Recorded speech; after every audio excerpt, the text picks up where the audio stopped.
What's going on, guys? It's Lewis again from Autospark. We've got a Discovery 5 in today. We're going to be showing you guys at home how to fit our dual battery tray to it. All the tools and equipment required for the job. Alright guys, first things first, we need to remove this trim here using a Phillips head screwdriver.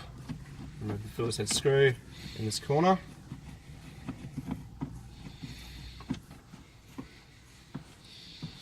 And then there's one on the opposite side as well.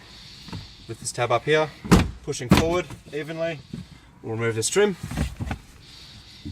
Next, using your Torx bit, remove all of them around this bottom trim.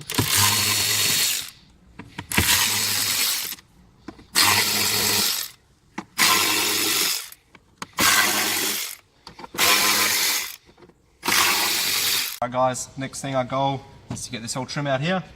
Start by removing the booty here, using a flathead screwdriver.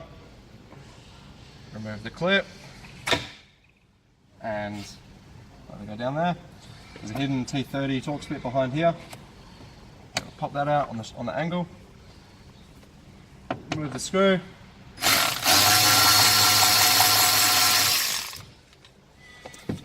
And then, once you've unclipped the trim here, undo all the plugs and connectors to this control panel, and the trim will come free.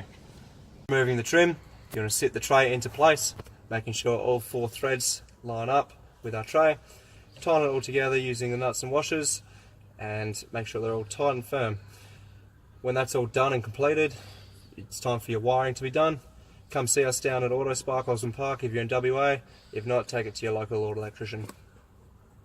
Once your battery's in place and all your wiring sorted, grab your rear trim again.